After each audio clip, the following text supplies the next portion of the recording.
Neste momento, Deus, através desta emissora, leva até você mais um programa de fé, com mensagens, hinos e orações a seu favor.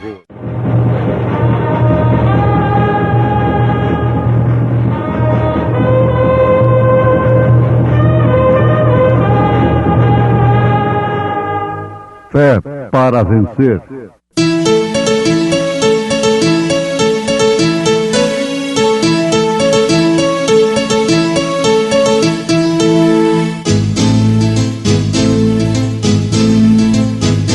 Mensageiro, Deus enviou o seu profeta, seu profeta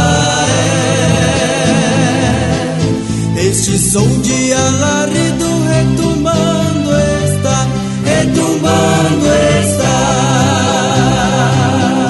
E as águias de Deus, e as águias de Deus já voando estão, já voando estão. William Branham foi seu nome e Deus foi com ele, e Deus foi com ele. E a coluna de fogo sempre lhe seguiu, sempre lhe seguiu. A palavra ele pregou, a palavra ele pregou. Vigiai, pois, porque não sabeis a hora que há de vir o vosso Senhor. Há uma terra além do rio que chamamos Doce Terna.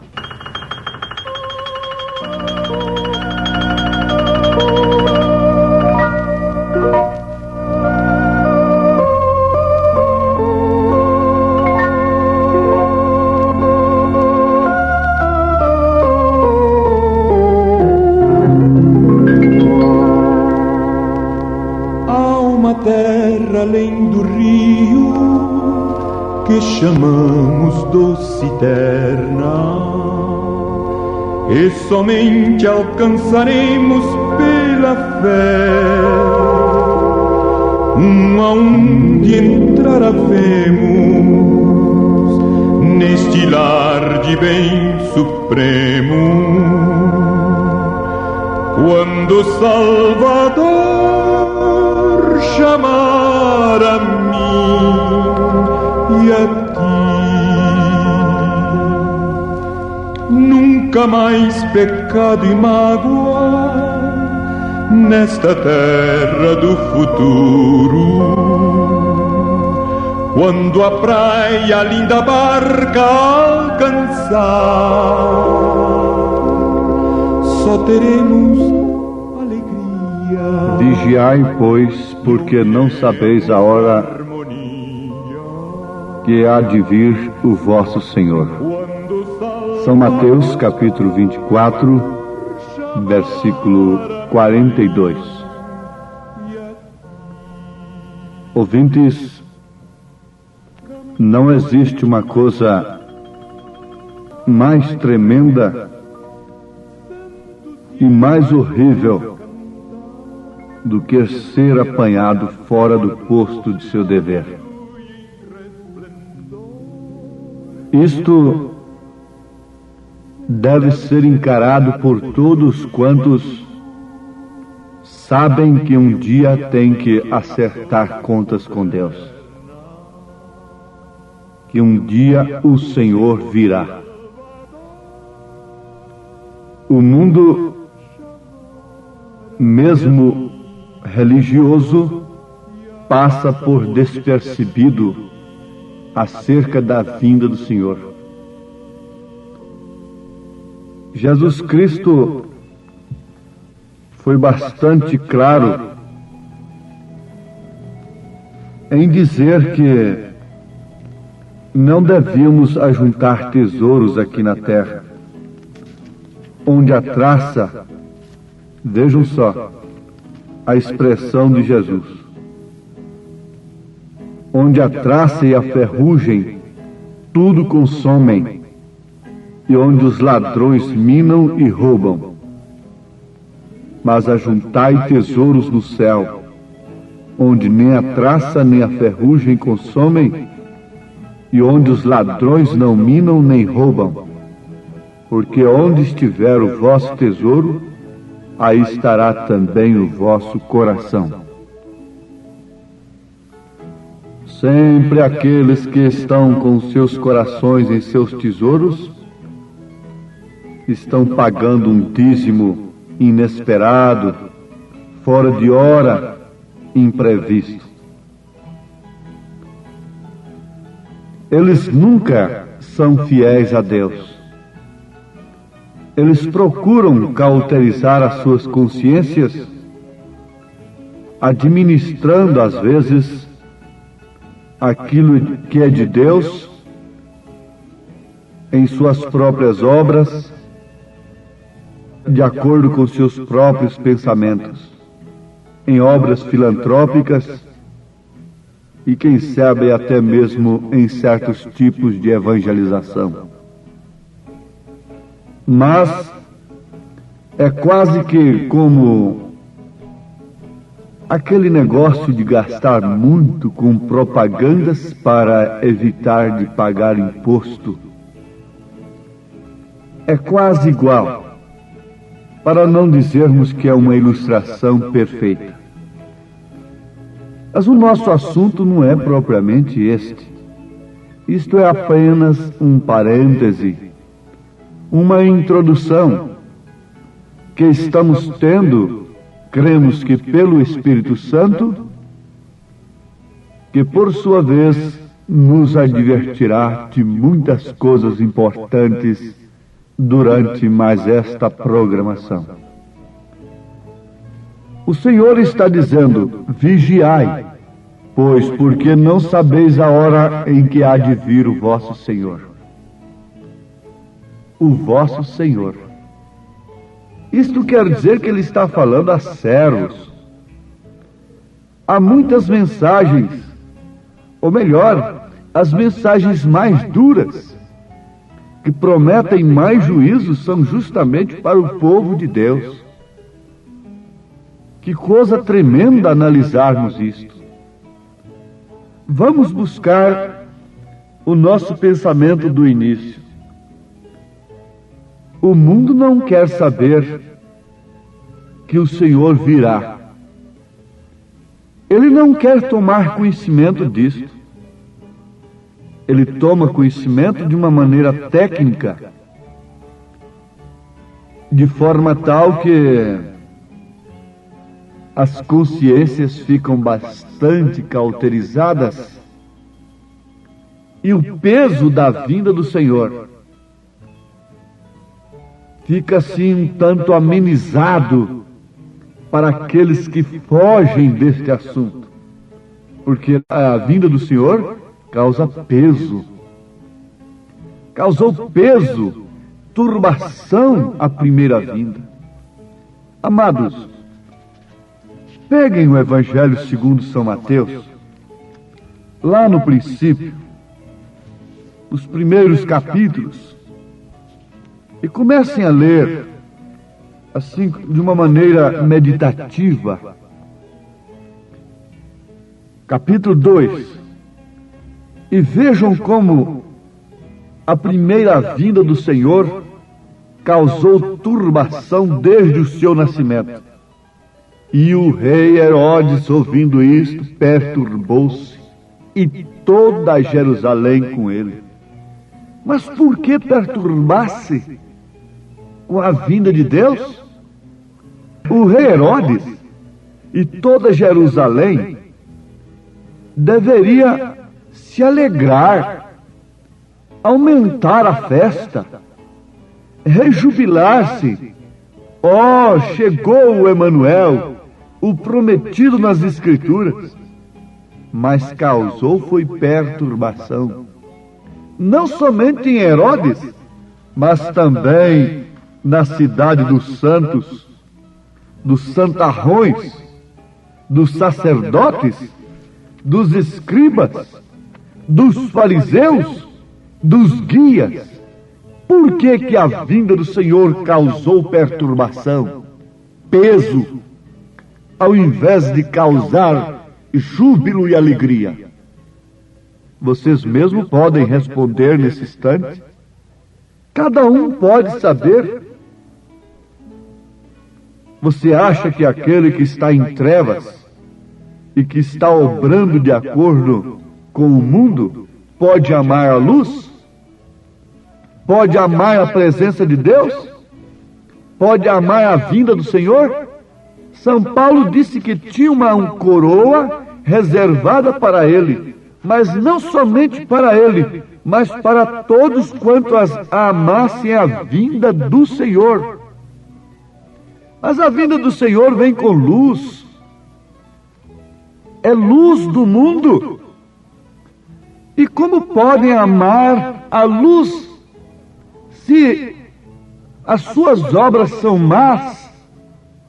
Se estão agarrados nas coisas terrenas, nas coisas mundanas? Parece que nós estamos pregando somente contra e nunca a favor. Mas é assim mesmo. A mensagem do Elias parece ser somente contra. Acabe perguntou para Elias: és tu o perturbador de Israel? Por que Elias era um perturbador?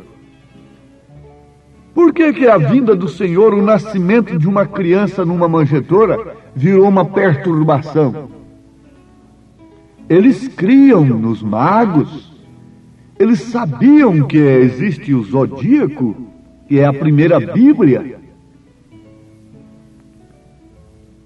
Ah, sim, em São João capítulo 3, versículo 19, está escrito: e a condenação é esta. Veja que coisa taxativa. E a condenação é esta: que a luz veio ao mundo, e os homens amaram mais as trevas do que a luz. Por quê? Porque as suas obras são más.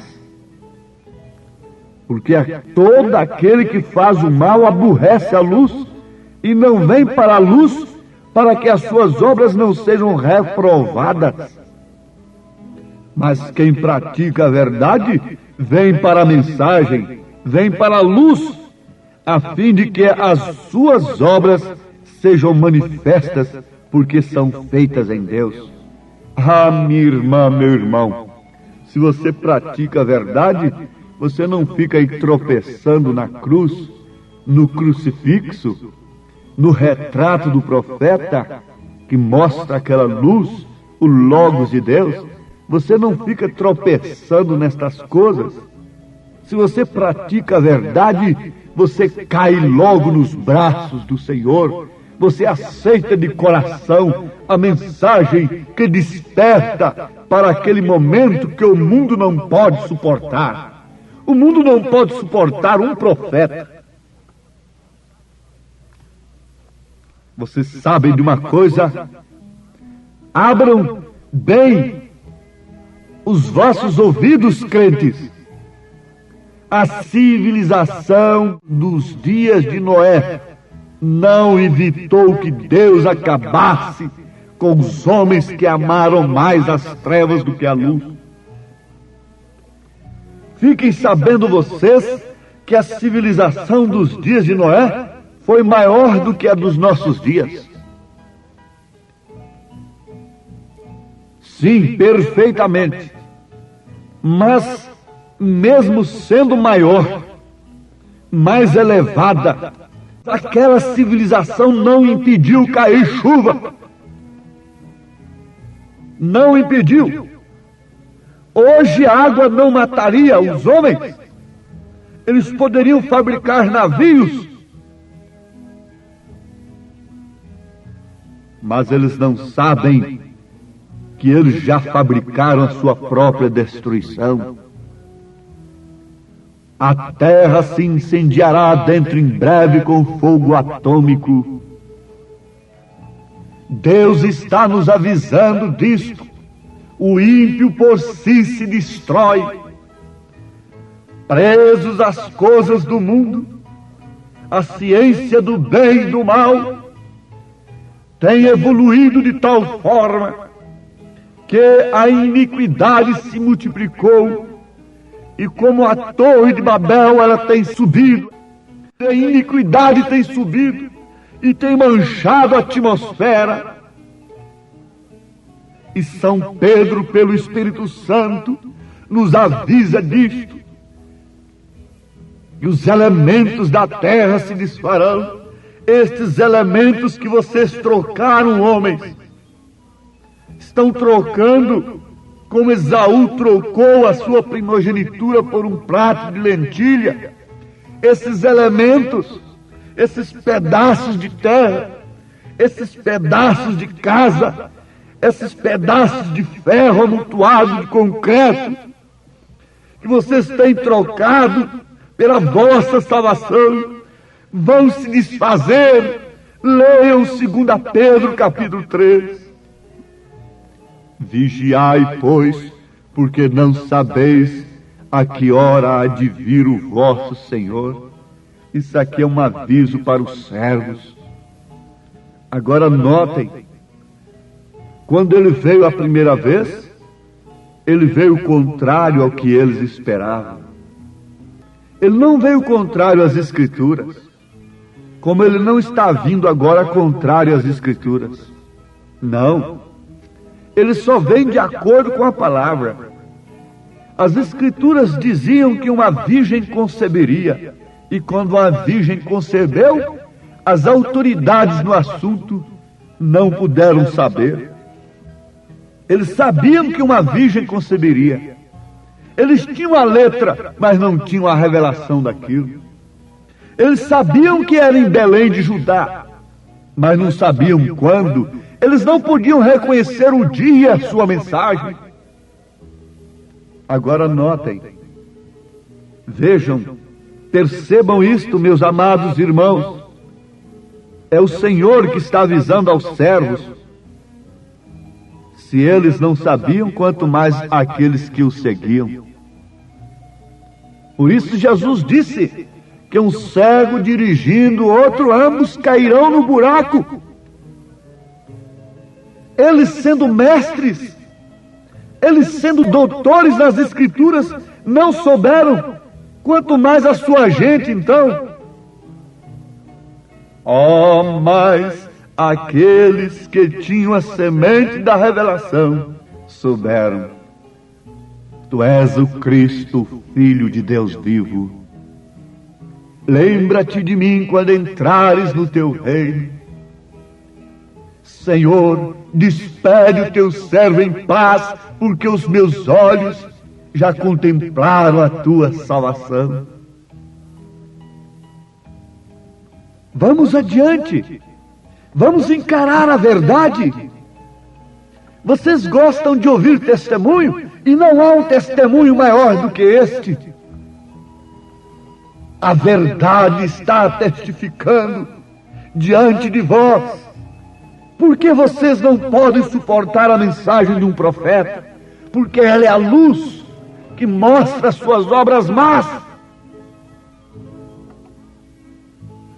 É assim. Não é outra coisa que está acontecendo. Ele está vindo contrário ao que eles esperam, ao que eles aprendem tecnicamente. Ele está vindo contrário à escatologia. Oh, está aqui um aviso.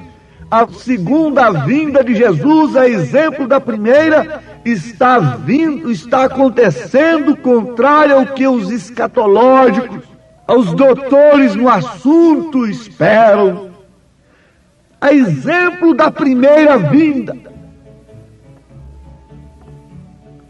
Ele veio contrário ao que eles esperavam. E a mesma coisa é agora. Nós estamos em pleno arrebatamento. A vinda do Senhor está em pleno curso. O Filho do Homem, isto é, o ministério do Filho do Homem, já foi revelado nos dias idênticos aos dias de Sodoma e de Gomorra, idênticos aos dias de Noé, porque assim seria também na vinda do Filho do Homem. E o profeta desta era se ele não é o Filho do Homem, mas ele revela o ministério do Filho do Homem. O Logos de Deus veio sobre ele.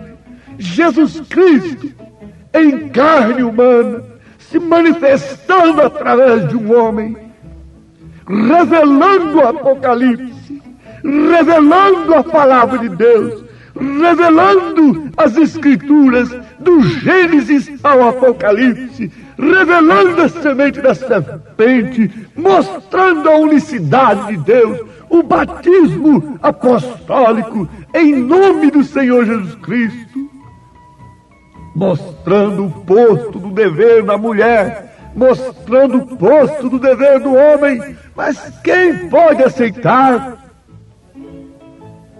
O melhor que podem fazer é misturá-lo com os falsos, é julgá-lo como falso.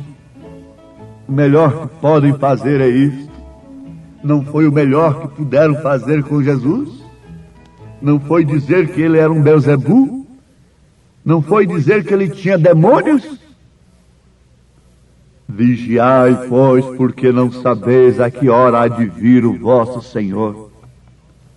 Se o mundo daquele dia não pôde reconhecer a primeira vinda de Jesus, o mundo de hoje pode reconhecer a sua segunda vinda? Ele veio contrário ao que eles esperavam. Eles esperavam Jesus, um Jesus político, com poder político, resgatando o seu país das garras dos romanos, do jugo dos romanos. Eles estavam sendo dominados naquela época pelo Império Romano, e eles esperavam que ele viria forte politicamente falando, com poder terreno, e assentar-se-ia no trono de Davi, e expulsaria todos inimigos. Eles esperavam Jesus desta forma, eles esperavam o Messias como rei, na verdade, mas como um rei de poder terreno. Ah, meus amados, de que forma o mundo está esperando Jesus hoje? Pense um pouquinho nisto e atente. Se você é serva, se você é servo, vigiai, pois, porque não sabeis a que hora há de vir o vosso Senhor. Mas os sinais foram dados. Os sinais foram dados. Jesus deixou os sinais. E vocês querem mais sinais do que esses que estão aí na rua, dentro de casa, no lugar em que não deve estar? Lá na Palestina, lá em Jerusalém, a mesquita de Omar está no lugar do templo. E aquilo quer dizer abominação e assolação no lugar em que não deve estar. Mas é um tipo também da assolação e abominação no lugar em que não deve estar, dentro da igreja, na sua vida. Vamos nesta hora, se você é servo, você é serva, então rende-se aos pés de Cristo. Nesse instante diga: Senhor, eu creio que o Senhor enviou um precursor. Porque se para a primeira vinda o Senhor enviou um precursor, eu creio agora também que há um precursor para a segunda. Eu creio no espírito do Elias, no ministério do Filho do Homem, e quero nesse instante, com minha mão levantada, custando o que custar, renunciar a tudo e aceitar essa mensagem por revelação do Espírito Santo. Amém.